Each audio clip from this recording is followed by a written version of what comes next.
ಸ್ನೇಹಿತರೆ, ಇಂದಿನ ವಿಡಿಯೋದಲ್ಲಿ ನಾವು ತಮಿಳುನಾಡಿನ ಪ್ರಸ್ತುತ ಪರಿಸ್ಥಿತಿಯ ಕುರಿತು ಮಾಹಿತಿ ಹಂಚಿಕೊಳ್ಳುತ್ತಿದ್ದೇವೆ. ಚಂದನಗಿರಿ ರಾಜ್ಯದಲ್ಲಿ ಮಳೆ, ಚಂಡಮಾರುತ ಮತ್ತು ನೆರೆ ಪರಿಸ್ಥಿತಿಯಿಂದ ಜನರು ಎದುರಿಸುತ್ತಿರುವ ಸವಾಲುಗಳ ಬಗ್ಗೆ ಚರ್ಚೆ ಮಾಡೋಣ. ಸ್ನೇಹಿತರೆ, ತಮಿಳುನಾಡಿನಲ್ಲಿ ಪ್ರಸ್ತುತ ಪೆಂಗಲ್ ಎಂಬ ಚಂಡಮಾರುತ ಪ್ರಭಾವ ತೀವ್ರವಾಗಿದೆ. ಹಲವು ಪ್ರದೇಶಗಳಲ್ಲಿ ಭಾರೀ ಮಳೆ, ಗಾಳಿ ಮತ್ತು ನೆರೆ ವ್ಯಾಪಕವಾಗಿದೆ. ಇದು ರಾಜ್ಯದ ಯಾವ್ಯಾವ ಭಾಗಗಳನ್ನು ಹೆಚ್ಚು ತೀವ್ರವಾಗಿ ತಲುಪಿದೆ? ಚೆನ್ನೈ, ತೀವ್ರ ಮಳೆಯ ಪರಿಣಾಮ. ತಂಜಾವೂರು, ನಾಗಪಟ್ಟಿಣಂ, ಜಲಾವೃತ ಪರಿಸ್ಥಿತಿ. ಹಲವೆಡೆ ವಿದ್ಯುತ್ ಸಂಪರ್ಕ ಕಳಕಳವಾಗಿದೆ ಮತ್ತು ಹಾನಿಯ ಪ್ರಮಾಣ ಹೆಚ್ಚಾಗಿದೆ. ಜನಜೀವನದ ಮೇಲೆ ಪರಿಣಾಮ. ಮನೆಗಳು ನೆಲಸಮವಾಗಿದ್ದು, ಗ್ರಾಮಗಳಲ್ಲಿ ಜನರು ತಾತ್ಕಾಲಿಕ ಶಿಬಿರಗಳಲ್ಲಿ ಆಶ್ರಯ ಪಡೆದಿದ್ದಾರೆ. ತುರ್ತು ಸೇವೆಗಳು ಮತ್ತು ಸೈನ್ಯದ ತಂಡಗಳು ರಕ್ಷಣಾ ಕಾರ್ಯಾಚರಣೆಗಳನ್ನು ನಡೆಸುತ್ತಿವೆ. ಇದು ತಮಿಳುನಾಡಿನ ಸದ್ಯದ ಪರಿಸ್ಥಿತಿ.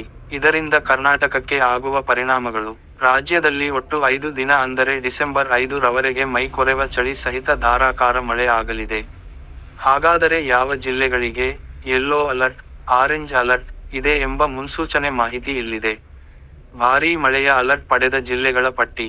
ಚಂಡಮಾರುತ ಫೆಂಗಲ್ ಎಫೆಕ್ಟ್ನಿಂದಾಗಿ ಡಿಸೆಂಬರ್ 2, 3 ಮತ್ತು 4 ರಂದು ಕರಾವಳಿಯ ಉಡುಪಿ, ದಕ್ಷಿಣ ಕನ್ನಡ ಜಿಲ್ಲೆ, ರಾಮನಗರ, ಮಂಡ್ಯ, ಮೈಸೂರು, ಚಿಕ್ಕಮಗಳೂರು, ಹಾಸನ, ಕೊಡಗು, ಕೋಲಾರ ಜಿಲ್ಲೆಗಳಲ್ಲಿ ಯೆಲ್ಲೋ ಅಲರ್ಟ್ ಏಕ ಉದ್ಧರಣ ಚಿಹ್ನೆ ಘೋಷಿಸಲಾಗಿದೆ. ಡಿಸೆಂಬರ್ 3 ರಂದು ಮಾತ್ರ ಚಿಕ್ಕಮಗಳೂರು, ಹಾಸನ, ಕೊಡಗು, ಮಂಡ್ಯ, ಮೈಸೂರು, ಶಿವಮೊಗ್ಗ ಜಿಲ್ಲೆಗಳಿಗೆ ವಿಪರೀತ ಗಾಳಿ ಸಮೇತ ಅತ್ಯಧಿಕ ಮಳೆ ಆರ್ಭಟ ಕಂಡು ಬರಲಿದೆ. ಹೀಗಾಗಿ ಈ ಜಿಲ್ಲೆಗಳಿಗೆ 1 ದಿನ ಆರೆಂಜ್ ಅಲರ್ಟ್ ನೀಡಲಾಗಿದೆ ಎಂದು ಐಎಂಡಿ ಹವಾಮಾನ ವರದಿ ತಿಳಿಸಿದೆ. ಡಿಸೆಂಬರ್ 5 ರಂದು ಉತ್ತರ ಕನ್ನಡ, ಬೀದರ್, ಕಲಬುರ್ಗಿ, ಯಾದಗಿರಿ ಜಿಲ್ಲೆಗಳ ಪ್ರತ್ಯೇಕ ಸ್ಥಳಗಳಲ್ಲಿ ಲಘು ಮಳೆಯಾಗಲಿ. ಒಳನಾಡಿನ ಉಳಿದ ಜಿಲ್ಲೆಗಳಲ್ಲಿ ಒಣ ಹವಾಮಾನವು ಮೇಲುಗೈ ಸಾಧಿಸುವ ಸಾಧ್ಯತೆ ಇದೆ. ಡಿಸೆಂಬರ್ 6 ರಂದು ಶಿವಮೊಗ್ಗ, ಚಿಕ್ಕಮಗಳೂರು ಜಿಲ್ಲೆಗಳಲ್ಲಿ ಪ್ರತ್ಯೇಕ ಸ್ಥಳಗಳಲ್ಲಿ ಹಗುರದಿಂದ ಸಾಧಾರಣ ಮಳೆ. ಇದೇ ದಿನ ದಕ್ಷಿಣ ಕನ್ನಡ, ಉಡುಪಿ, ಉತ್ತರ ಕನ್ನಡ, ಬೀದರ್, ಕಲಬುರ್ಗಿ, ಯಾದಗಿರಿ, ವಿಜಯಪುರ ಜಿಲ್ಲೆಗಳ ಪ್ರತ್ಯೇಕ ಸ್ಥಳಗಳಲ್ಲಿ ಲಘು ಮಳೆ ನಿರೀಕ್ಷೆ ಇದೆ. ಉಳಿದ ಜಿಲ್ಲೆಗಳಲ್ಲಿ ಒಣ ಹವೆ ಮುಂದುವರಿಯಲಿದೆ. ಉದ್ಧರಣ.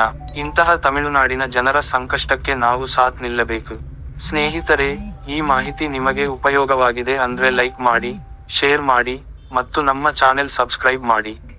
ಮುಂದಿನ ಅಪ್ಡೇಟ್ಗೆ ತಕ್ಷಣ ನೋಟಿಫಿಕೇಶನ್ ಪಡೆಯಲು ಬೆಲ್ ಐಕಾನ್ ಒತ್ತಿ. ಧನ್ಯವಾದಗಳು.